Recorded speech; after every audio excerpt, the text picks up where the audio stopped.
All right, so for this episode of Surviving Dado, it's starting off as a episode by myself.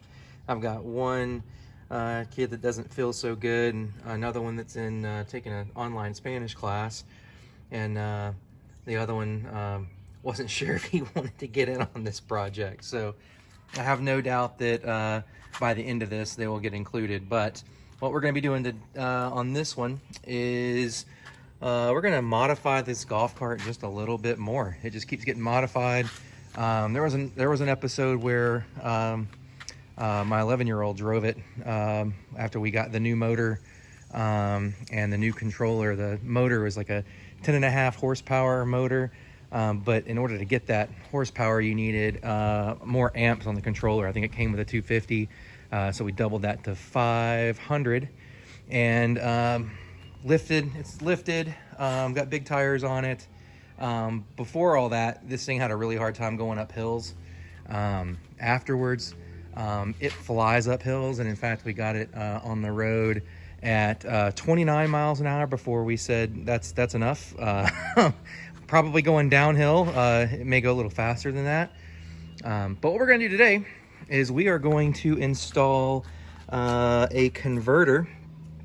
This converter takes either a 36 or 48 volt input.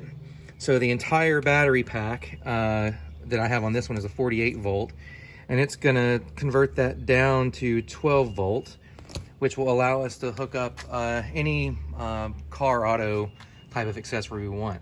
And so what we're gonna do with that, at least for now, is we're gonna hook up these rough country slim lights. Here's what they look like. I'm probably gonna put them up here. Right now they are just sitting up here kind of loose. I'm trying to figure out what the best location is for them. I've had a bunch of different off-road vehicles over the years, and I've really liked having lights overhead. They just seem to cast a lot further. Obviously that's for off-road only. You can't do those on the street. But this is kind of an off-road buggy for us. We use it back in the woods, and during deer season, we like to call it the meat wagon. So there's a lot of times where we're in low light conditions back in the woods, and these little guys just don't cut it. They're not terrible, but they just don't do a very good job. And when you are out in the dark searching for deer, you really want some good light. So we're gonna try to see what we can do with this. I'm gonna go ahead and work on kind of how I want to mount these, just because I feel like I want to be able to see what they look like mounted. It makes me feel better about continuing the project. And then I got to run these wires. You can see there's a hole right here. However, this plug will not fit in that hole.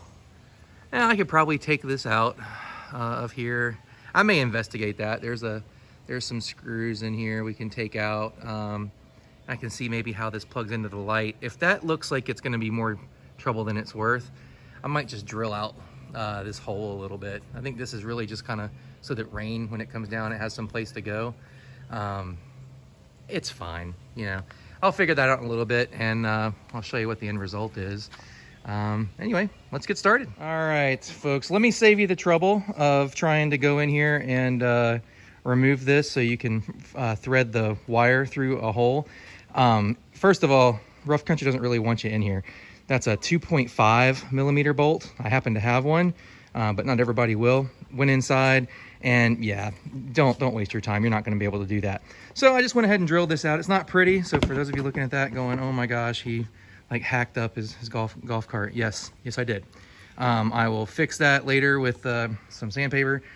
Next thing I did was I drilled the holes through here, right? So all that's good. I'm gonna go ahead and install these lights. Okie dokie, we've got the lights attached. So that looks good. Next piece of this is to remove the seat and tackle the wiring. for the converter. So it looks like at some point along the way, the actual lights that were installed, I guess the headlights, run off of 12 volt, and these are 8 volt batteries.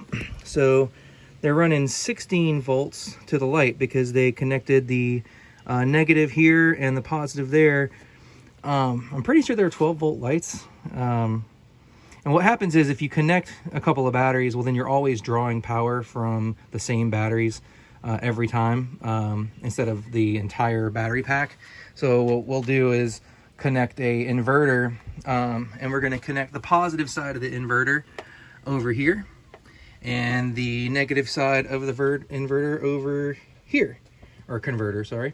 What that does is it'll be able to use the entire 48 volts and then convert that down to 12 volts rather than just taking a couple of the batteries. So I would suggest doing that. What I'll probably do here is I'll go ahead and take these off and attach those to the converter as well as the lights. So I'll make a little distribution wiring and be able to attach other things to it. Before you do anything, you're going to want to put this thing in tow, so it a little bit safer. Make sure the switch is off, and you want to disconnect the ground as well as the power. You want to do that every time. At least disconnect the ground every time you're going to work on a golf cart or any type of setup like this with batteries. You don't really want to get zapped. But for today, what we'll do is we'll disconnect both. So I'll go ahead and get that done and start working on the converter. So I got the wiring done. There was a positive, it's kind of hard to see, but there's a positive and negative. And so I ran the positive here to this. This is the first battery in the series. It goes from battery 1, 2, 3, 4, 5, and then 6. So I ran the negative over here to battery 6, which that way I get all 48 volts. Wiring's a little messy. I'm going to do some work to kind of tidy that up a little bit more. Probably put some wiring loom, some of this corrugated stuff around it and make it look a little bit neater. And then I drilled into the aluminum frame to put the converter on something sturdy. There's also the relay for the off-road lights I put in right there. And then, you know, I didn't want to put big holes in the dash to try to thread the lights through. So the concession I made was I came out with the wires through here. I'm running them up, attaching here behind the seats. I'm running up, oh, you can see it there, up to where the roof is. And then what I did was I basically ran it along the inside of the roof. It's not great. I kind of like not seeing them at all. But to do that would mean I would need to drill, you know, in here somewhere. And I really didn't want to do that. I suppose maybe what I could do in the future is take this off and drill a hole underneath it and just kind of run it through there and maybe put a grommet, rubber grommet there or something. It'll maybe look a little cleaner. But for now, honestly, I think I'm happy with that, you know? It's tucked away and, you know, it's a golf cart. It's not like it's, you know, like it's a car, you know, so it's not a big deal. And I use it really pretty much as the work vehicle around here. So, oh yeah, so with the switch runs down and it runs under the golf cart. I zip tied it to the frame. And then the one place I did go ahead and put a hole was way back here.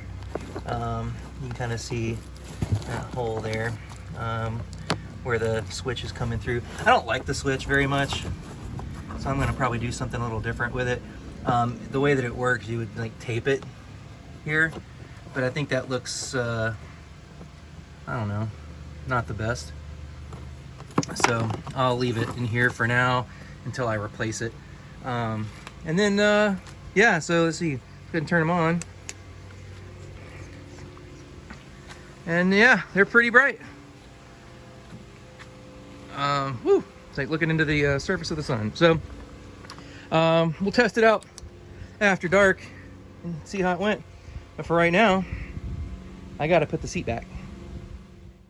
It's time for a ride. So waited for it to get dark. Hey, Mo, we got Mo and Luke in for the ride tonight.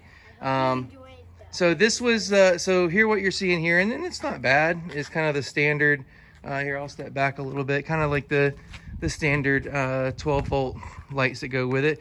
You can see it does a fairly decent job. You know, it's not too terrible. Luke, go ahead and turn on the new ones. Oh yeah, see that, it pretty much turns things into daylight. It's wild. So yeah, let's go for a ride. Okay, we're back. Yep, here's kind of just regular lights. I'm gonna get to the edge of the woods here and turn on the overheads. By the way, if you haven't seen my first and second roller coaster yet, when I said I hated it, I loved it. I just didn't want to admit I loved it. Right. All right, let me turn on the overhead lights. Oh my gosh. I was very a bit scared. Wow. That is a big difference. Yeah. Yeah, it makes it look like daylight. Wow, man, that is. Oh no, look, I know what you mean riding in the back. All I can see is this. Yeah.